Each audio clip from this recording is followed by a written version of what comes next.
What's going on? Welcome to View the Right Thing, and Charles Barkley is controversial. He shoots off at the mouth, and when he does, his style is more spray and pray than sniper. Some people love it, and other folks, not so much. But for better or worse though, Sir Charles speaks from his heart, and he's quick to tell you to check his wiki if you question his greatness. And in the words of Michael Jordan, I took that personally. So today we're going to use that as an excuse to check the highlights, lowlights, and fights of Charles Barkley to answer just one question. How good was prime Charles Barkley? When Charles Barkley landed in Auburn, he didn't look like a traditional college star, which was fine because Auburn had a tradition of losing and needed something different. And that's what they got in Charles. He was a fantastic rebounder with crazy speed and quickness. By his junior season, the round mound of rebound not only led the Tigers to the NCAA tournament for the first time in school history, but he was also the SEC's Player of the Year. Now Charles was ready for the NBA drafts, and that year's draft was as stacked as he was. Which is to say, ridiculously, because the 1984 draft had 4 Hall of Famers in the first round. It was a good year for odd-numbered picks and a bad year for dudes named Sam. Hakeem Olajuwon was first overall, and Michael Jordan was scooped third. And then, with the 5th pick, the Philadelphia 76ers punched their ticket to the Charles Barkley experience. I say that because while every player's career is a wild ride full of ups and downs, Charles Barkley's is a roller coaster that toggled from its highs and lows so fast that it should have come with a harness. Barkley was an impact player in his first 2 seasons, but it wasn't until Moses Malone was traded in '86 and Dr. J retired in '87 that the Barkley experience went full supersonic. That year, he notched a dominant 28 points per game and made his first All-NBA first team, which was good enough to get him on the cover of Sports Illustrated. Put simply, Charles Barkley was balling out of his mind in '89, and the league knew it. That year, not only did he finish second in MVP voting, he actually had more first-place votes than the winner, Magic Johnson.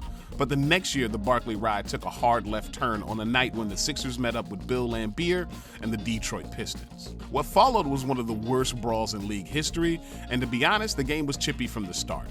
Rick Mahorn was annoying Isaiah Thomas all game until Thomas lost it and took a swing at him, which caused him to get ejected.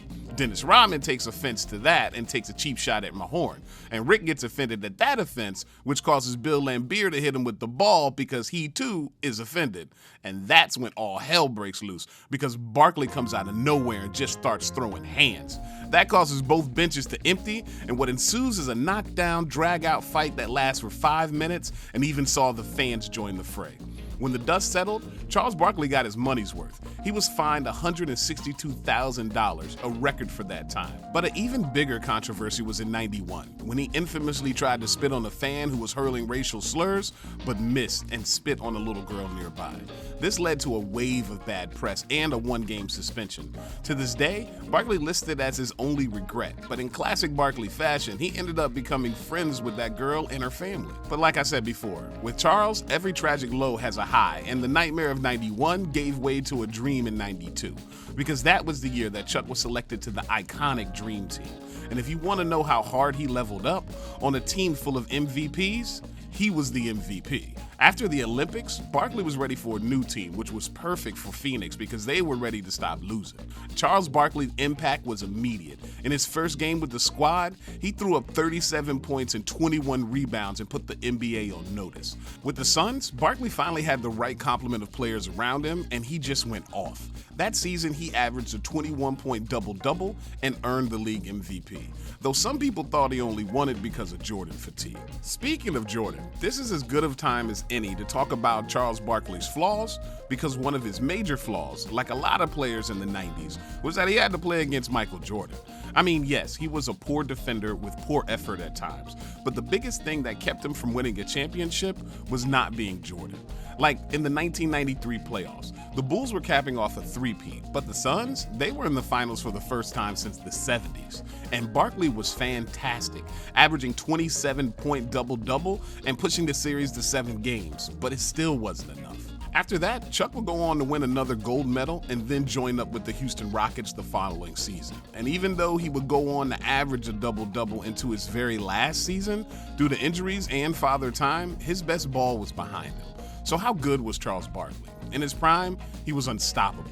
A 6'4" dude who dominated the post in a big man's era. He put 25 points on you on one end of the court and then take 20 rebounds from you on the other. He was country strong, backing down players so effectively that they had to change the rules. In '93, Barkley sparked a controversy when he told the world that he wasn't a role model. But in his prime, Sir Charles was so good that some people did it anyway. Thanks for watching View the Right Thing. If you dig the vibe, hit the subscribe to join the tribe. Peace.